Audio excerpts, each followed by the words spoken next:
I want you to look me directly in the eyes right now. Yes, you have one single job this week. That is to go 1-0 in week numero uno. And ladies and gentlemen, in this video, we're going to talk about 10 players that are going to go nuclear. They're going to dominate in week one. They must be in your lineups. Also, I'm guaranteeing a reply for the first 3 comments on every single video this year. So make sure you're subscribed and you've turned your notifications on because I got you. Starting off with Chuba Hubbard at the Jacksonville Jaguars. He is my RB12. That's right, a top 12 ranked running back in week one. The Jags last year were the second best matchup for your fantasy running backs. And yeah, I know last year is not the same as this year. All those stats aren't going to be sticky, but last year the Jags were top 10 in rushing yards allowed per game, total yards allowed per game, and total points allowed per game. So Chuba should have a really great chance to start off hot here in 2025. And keep in mind, guys, last year he shined in a terrible offense. The Panthers are bottom third in the league in points per game and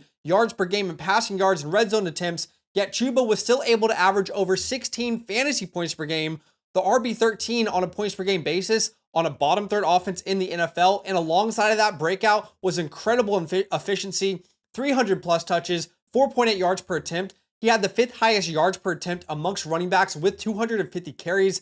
Look at that list. I mean, he's the only running back that's efficient but also in a terrible offense. Chuba is the offense. He makes the offense churn. And imagine what he can do now that there's a big body X wide receiver like T-Mac on the outside. The defense cannot just stack boxes anymore. You gotta respect the long play. So we are putting up a prediction of 18 plus touches, 90 plus yards, and a touchdown for Mr. Chuba Hubbard in week numero uno.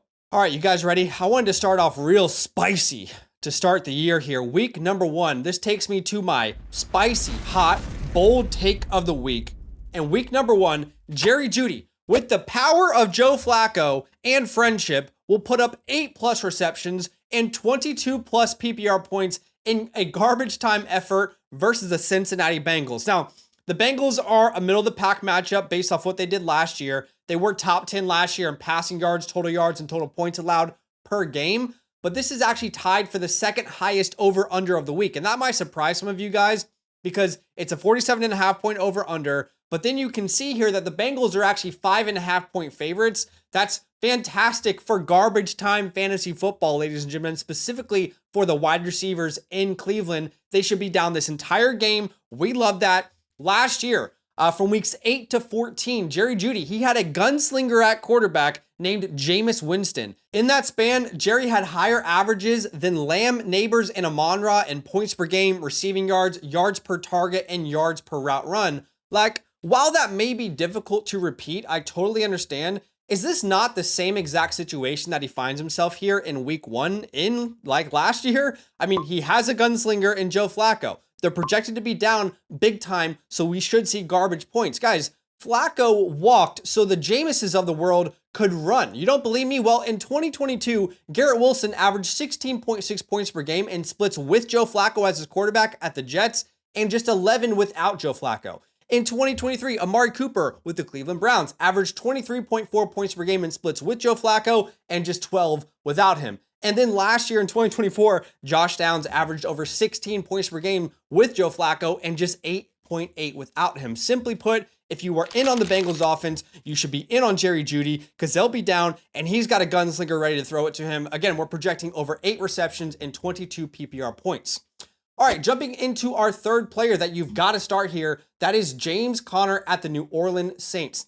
The Saints are the 5th best matchup for running backs last year. And again, not a sticky stat. I totally hear you guys. It's just one supporting piece of evidence. But I would actually argue that the Saints are probably a worse team this year than they were last year. And last year, the Saints gave up the 3rd most rushing yards per game and the 3rd most yards per game total. And this game is actually tied for the 4th largest spread of the week.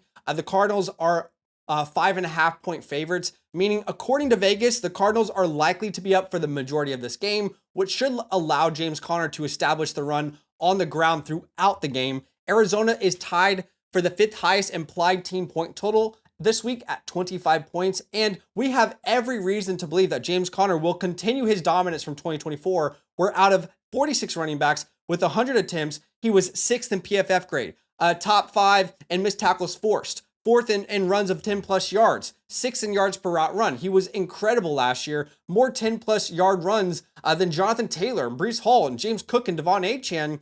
And then they signed him to that 2-year extension. I'm looking forward to seeing James Conner reward the Cardinals for their faith in him. I'm predicting 17 plus touches, 100 plus all-purpose yards, and a touchdown in week numero uno. Look, news is constantly changing, guys. I mean, it's constantly changing in the NFL. The 2025 season pass is a must-have for your fantasy football season. $34, one-time purchase. When you use my promo code LAND, you can check out the pinned comment. That's about $2 per week until the end of the season, and you're going to get season-long access to my weekly rankings, rest of season rankings, always updated. As soon as I hit save on my rankings, you'll know exactly my opinions. You'll get access to all the tools on the Flock site. You'll get access to some vouchers to come ask me a question on our live streams. I'll be helping you out. Look, just create a free account, use the league analyzer, the My Team analyzer, and if you see any value in the site, go ahead and get the season pass with the promo code LAND. Create a free account with the code LAND and go have some fun. All right, let's talk about my fourth and fifth must start of the week. That is Baker Mayfield and Emeka Egbuka. We're doing a duo here. That's what she said.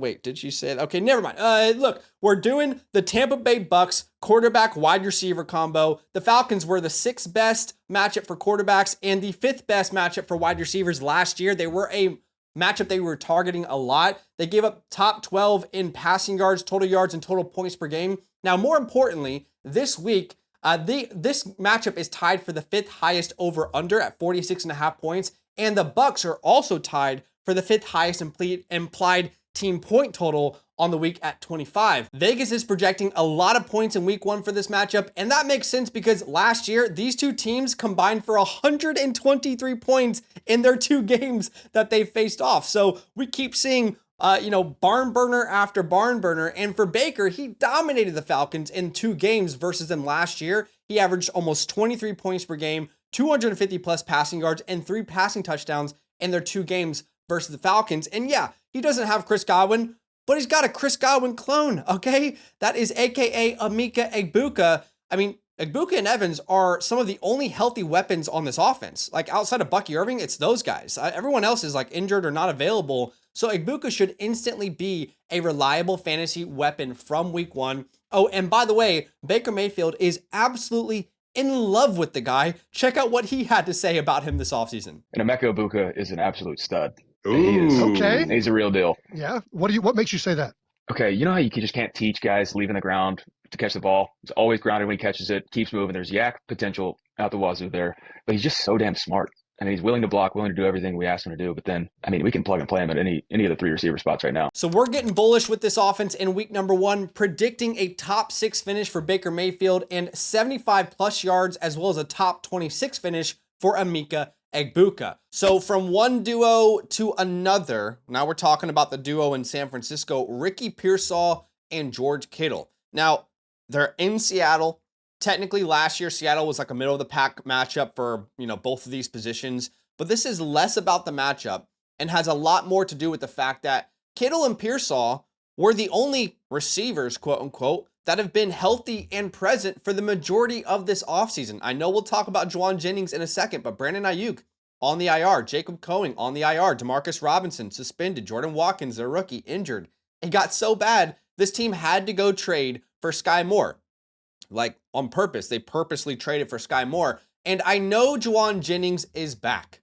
I understand that. It looks like he's going to play in this game, but that should not put you off Ricky Pearsall and George Kittle. I mean, go look at what happened with Brandon Ayuk last year when he wasn't present for this team and Kyle Shanahan's offense for a good majority of the offseason. He did not come out of the gates hot, and he was not a threat to start the year. And there's this report that was floating around recently that is causing people to freak out. It was tweeted out by Rotoballer. They quoted it from a different source. And all of Twitter, who is anti-Ricky Pearsall, has just run with this. They haven't even opened up the article and read it themselves, but they've quote tweeted it to victory lap themselves if they're anti-Ricky Pearsall people. This report itself is the most unserious report I have seen this entire offseason. It is someone's opinion that Ricky Pearsall is in trouble because, quote, physical corners might have some success against him, okay? That is the reason that people are freaking out, because that's the article, and this, tag headline has just spread through Twitter. By the way, there's no actual factual backing to that statement to the person whose opinion is now, going all across Twitter. Shout out to Adam Kofler over on Twitter, who said, basically, like, what is the evidence for this? Last year, he says Ricky Pearsall had a rock solid almost 70% success rate versus man coverage and an excellent 75% success rate versus press coverage, according to Reception Perception. The guy who actually tracks data on receivers' ability to win versus press coverage. So who are you trusting here? Some random report that's now flying around for clicks, or actual, like, zoned in guys who are paid to track wide receivers' win rates? So look, for Pearsall, this is a talented wide receiver that never got a shot last year, no pun intended, early in the season because of that chest wound, right? The only preseason action in the first team that we saw for San Francisco was preseason week 2. And that game, again, the only time we saw the first team action for San Francisco. In that game, Ricky Pearsall with the first team, 82% of the snaps, 88% of the route runs, and 57% target share. Now, George Kittle was on the field. Of course, you can see that. No Juwan Jennings. And I'm not suggesting that Ricky Pearsall is going to get a 57% target share in week 1. However, there's great indication of his status in this wide receiver room. And he had a great 5, game sample size last year where he showed incredible flashes in like week 7, 8, 10, 17, 18, including in week 17, almost 29 points, 141 yards, including in week 18, almost 19 points, 3 touchdowns, or actually 2 touchdowns, to end the year in back-to-back games. And last year in games where he averaged over 70% of the snaps, he averaged over 12 PPR points per game. Stop freaking out about George Kittle, okay? Calm the hell down. Woosah, people. And whoever put that report out there, my God, some of you guys are ridiculous. All right, let's talk about George Kittle. I mean, last year, this is simple. The dude averaged more points per game than both Brock Bowers and Trey McBride. George Kittle is my tight end 1 this week. He also averaged more receiving yards, receiving touchdowns, yards per target, yards per route run. Look for his dominance to continue in week 1. These guys, Pearsall, Kittle, have been locked into the game plan. Do not lock them out of your lineups. I'm predicting at least 15 points for Ricky Pearsall, 6 catches, 75 yards, and I think Kittle gets into the end zone here in week number 1. Okay, let's talk about our 8th player that is an absolute must start this week. That is Jimmy James Cook. Get your bag, James. Get your bag. So technically, Baltimore is not a good matchup. They were a top 10 worst matchup last year for running backs, but the Ravens, good defense. But when you have 2 league titans facing off, you don't fade elite versus elite, right? This is the highest over-under of the week at 52.5 points. I want to chase the games that Vegas are telling us are going to be the highest scored points. Vegas is saying this is where the most fantasy points will come from this week. And Buffalo is actually second highest implied team point total on the week at 26.5 points. Guys, that is almost 4 touchdowns worth of projected points. And Cook, congratulations on the money, brother. You are now the 2nd highest total valued running back as far as monetarily. $46 million for a running back is crazy. Best believe that the Buffalo Bills are going to get the value out of his contract. I'm predicting 100 plus all-purpose yards and a touchdown in week number 1. All right, let's go to my guy this year on my Flock League team. I'm not going to lie to you. Definitely a big fan of this guy, Jameson Williams. Now, technically, the Packers are not a good matchup from last year, but again, these stats from last year aren't sticky. They're just one piece of supporting evidence that you could use. But it's another example of not fading an elite offense versus a great defense. Last year, the Lions were the best offense in the entire NFL, scoring more points per game than anyone else. And yes, they did lose Ben Johnson, but this talent across the board is still elite in Detroit. They're tied for the 2nd highest over-under of the week. And last year, these 2 teams combined for over 100 points in their 2 matchups.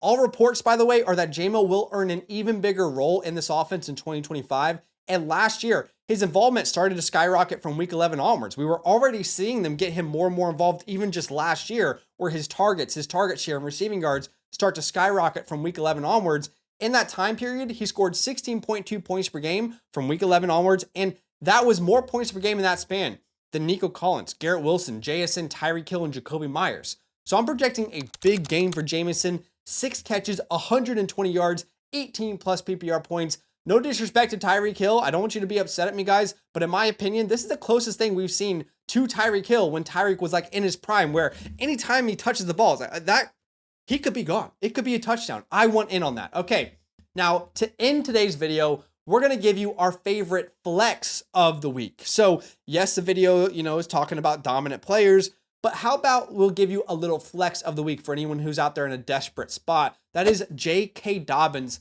versus the Tennessee Titans.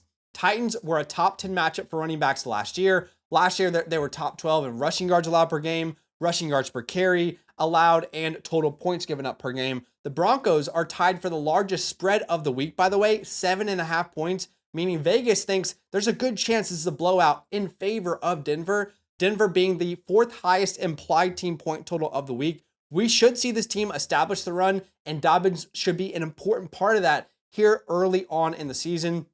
Long term, I am totally an RJ Harvey guy. He is actually a my guy this year. I can't wait to see him completely involved into this offense. But here in week 1, do not be surprised when we see J.K. Dobbins have a significant role. Both of these guys could be great because that offensive line is absolutely solid.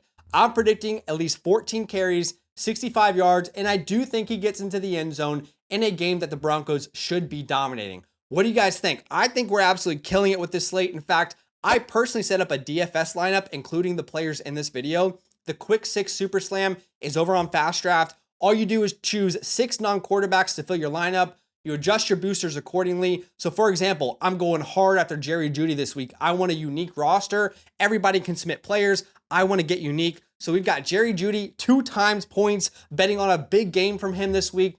Again, all you have to do is choose 6 non-quarterbacks. Whichever lineup scores the most points that week wins the contest. Download the FastDraft app. Use the promo code LAND. We're going to match your deposit up to $50. So you get 5 free entries to the Quick 6 Super Slam on us. And when you finish your first contest, I'm going to send you my weekly rankings completely free. So if you're not sure what to do in week 1, this is a great avenue for you to get my rankings completely free. So guys, I appreciate you so much for watching the video. Do me a favor, hit the like button and show some love. Subscribe if you like the content. And I want to hear from you. Comment down below, who is one player that you truly believe is going to have a dominant week 1? Good luck this week. Go get your wins, and I'll see you in the next video. Nothing but love. Draft with me every night this week on the FastDraft app, where there are thousands of dollars to be won weekly. Getting started is easy. Download the FastDraft app. Use the promo code LAND at signup to get your deposit match up to $50. That's up to 10 free entries on us. And when you finish your first DFS contest, I'll send you my weekly rankings completely free. Check out the link in the pinned comment to start drafting today.